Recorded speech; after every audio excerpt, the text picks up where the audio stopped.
I think there's a bit of a sticking point for people who are trying to balance how they look and how they perform. A lot of people have this notion that they want to be able to do both at the same time, but don't take into consideration what their starting point is and how long they want it to take for them to get to either their performance goal or be an aesthetic goal. Because everyone wants to look good, everyone wants to carry a good bit of muscle and have low body fat. But what they forget is to do that, you're probably going to have to be in a dieting phase, and a dieting phase isn't going to go well in the long run if one of your big goals is also to drive performance. Because let's be real, a lot of people go to the gym because they want to look a certain way, but they also expect their body to perform in the way that they want it to. And that's where things start to fall apart. Because training for performance and training for aesthetics really aren't the same thing. And if you don't understand the difference between these two, you're going to end up underfueled, you're going to end up hitting plateaus and not performing properly,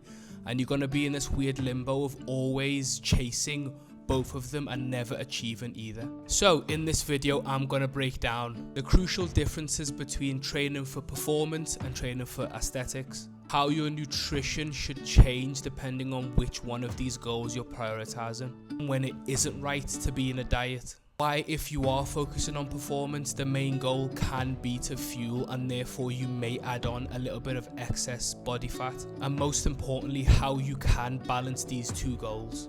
This isn't stuff that people tend to talk about that often, so let's go and dive in.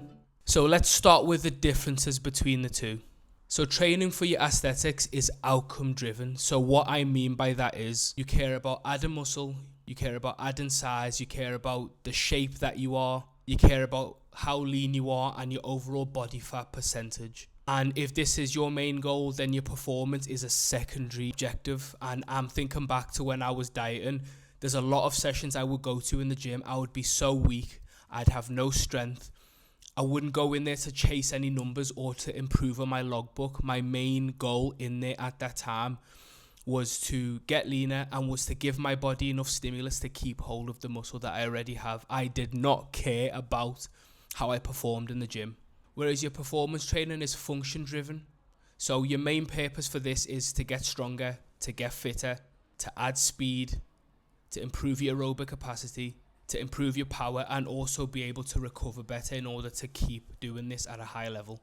And what you look like as a result of this is a byproduct of the work you put in, and it's not a primary factor or a driving force as to why you're doing any of the things you are.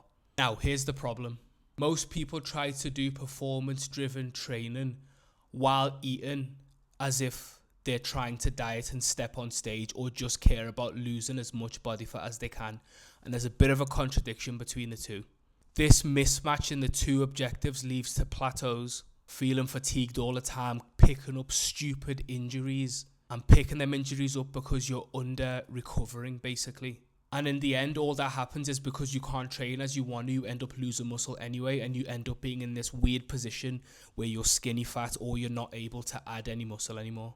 Basically, what I'm trying to say is you can't expect to perform like an athlete but eat as if you're about to step on stage and do a bodybuilding show. And this is because training for performance creates a lot of stress on the body. If you think about it, if your goal is to run a half marathon, for example, you're going to have a lot of volume, you're going to have a lot of efforts that are high efforts, you're going to train with a lot more frequency during the week, and there's a lot of skill that's demanded here, and one of those skills includes your recovery.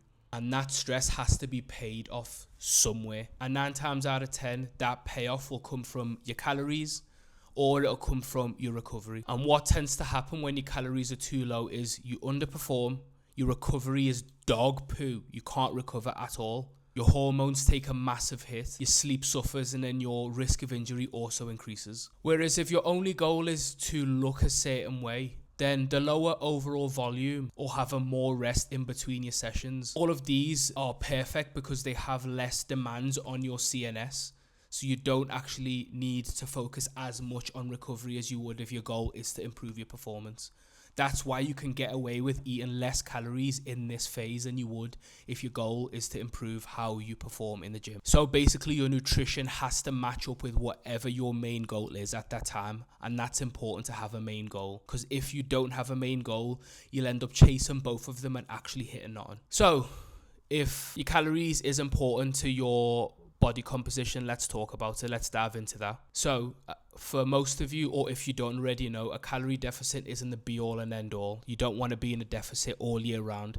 A calorie deficit is a tool for a specific period of time. It's not a lifestyle. It's not something that you should maintain or want to maintain all year round because of the things I said before of your stress is going to increase, you're not going to be able to perform, you're going to be underfueled, your recovery is going to be crap, your hormones are going to be all out of whack.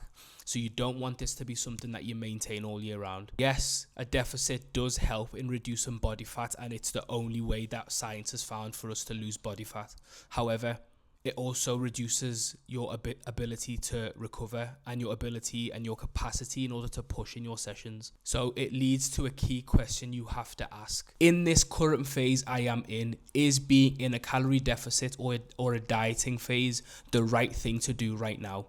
What is my North Star and the most important thing to me right now? So, for example, I am 6 weeks out from a half marathon, so that's my main goal. That's my North Star right now. Me being in a large calorie deficit, even if I do want to reduce my body fat percentage, is a really stupid idea right now.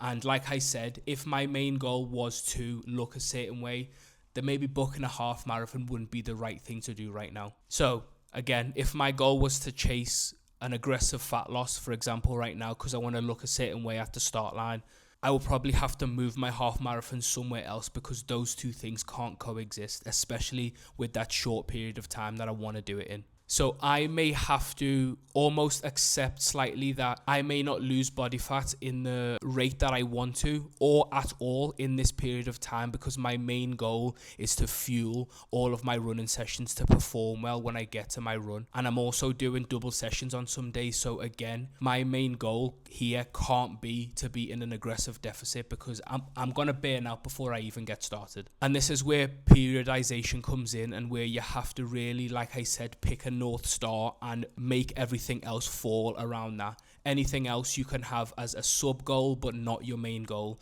So if I do change in how I look in terms of my body fat percentage dropping, it's as a byproduct of the fuel I've put in and therefore the output I've got out, not me chasing an aggressive calorie deficit. So high performers, those who do well in even multiple disciplines, don't try chase everything all in one go.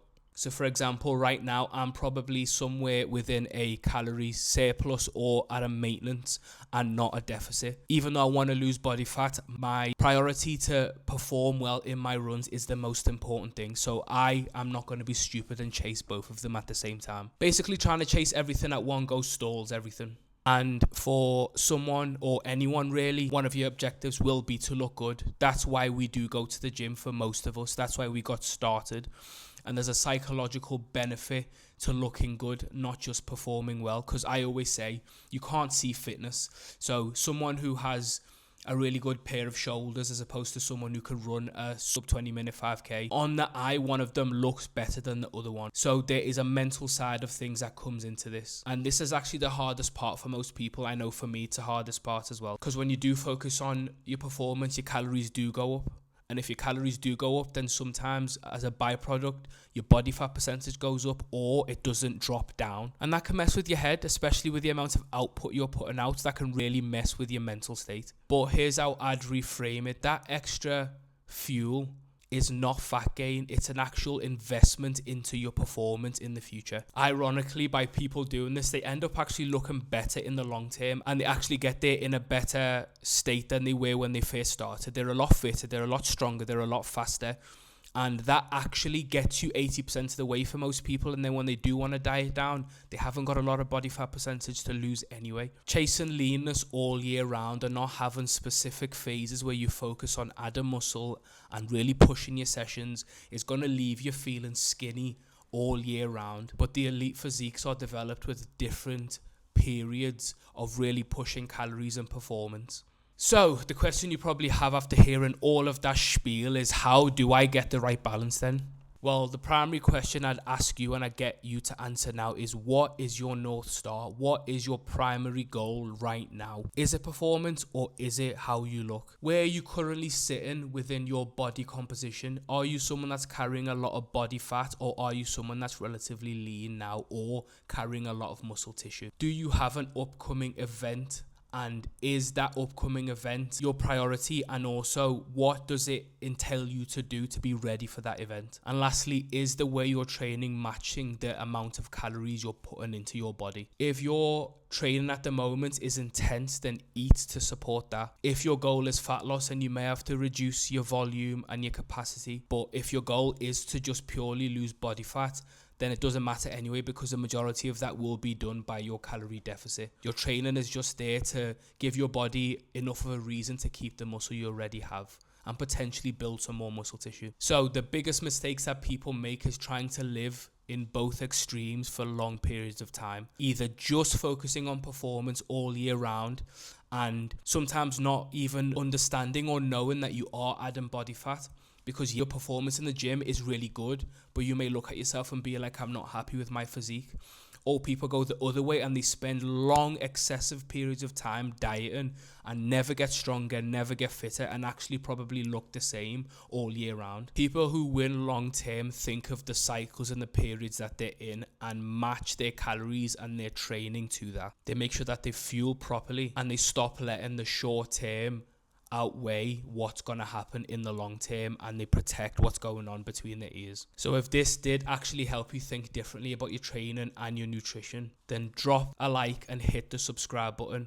And also, if you want a little bit more help with your training as well, then if you just click in the description, it'll take you through to my Instagram page. If you just drop me a follow there and comment the word formula, I'll be in touch to see how I can help you. And I will see you on the next one.